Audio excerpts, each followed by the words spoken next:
दो ढाबे वालों की कहानी। गर्मियों की एक सुबह छोटे से गांव रामपुर में धूप की किरणें धीरे धीरे जमीन को छू रही थीं। गांव के बीचों बीच एक चौराहा था जहां दो ढाबे सामने सामने खड़े थे। एक ढाबे का नाम था हनुमान ढाबा, जो हिंदू धर्म के भक्त हनुमान जी के नाम पर था। इसके मालिक थे रामलाल, एक मध्यम आयु वाले व्यक्ति जो अपने स्वादिष्ट पकवानों के लिए मशहूर थे। दूसरी तरफ था अली का ढाबा, जिसके मालिक थे अली हुसैन, एक दयालु और मेहनती मुस्लिम व्यक्ति। अली का ढाबा भी अपने मसालेदार व्यंजनों के लिए जाना जाता था। रामपुर गांव छोटा था, लेकिन यहाँ के लोगों का दिल बड़ा था।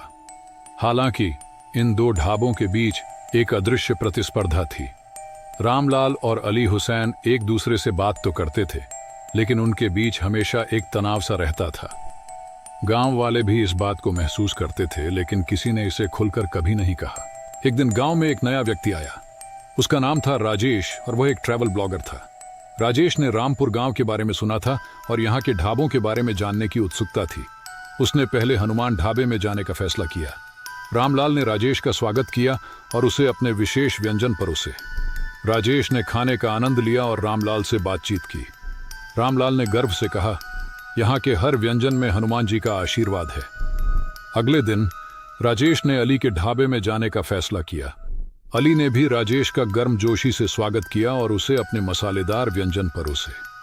राजेश ने अली से पूछा, आपके ढाबे का रहस्य क्या है?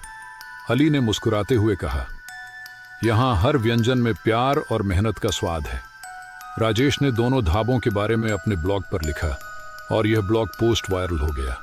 अब रामपुर गांव में पर्यटकों की भीड़ आने लगी, लेकिन इसके साथ ही रामलाल और अली के बीच प्रतिस्पर्धा और बढ़ गई। एक रात हनुमान ढाबे में आग लग गई। रामलाल ने देखा कि उसका ढाबा जल रहा है और वह चिल्लाने लगा।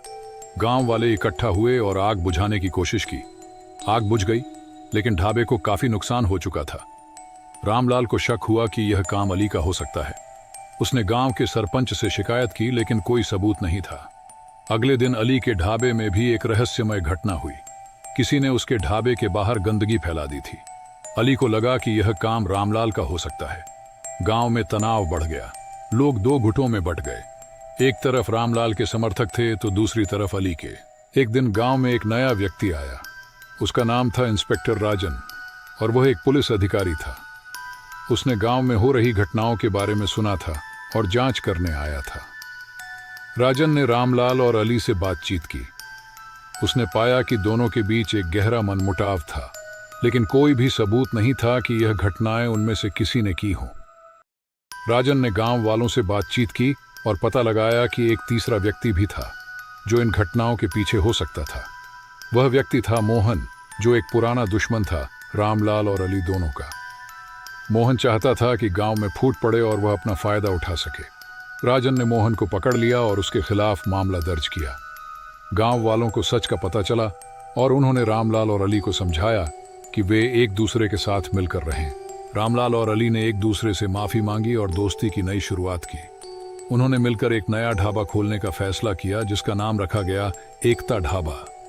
यह ढाबा दोनों धर्मों के लोगों के लिए था और यहाँ हर व्यंजन में प्यार और एकता का स्वाद था।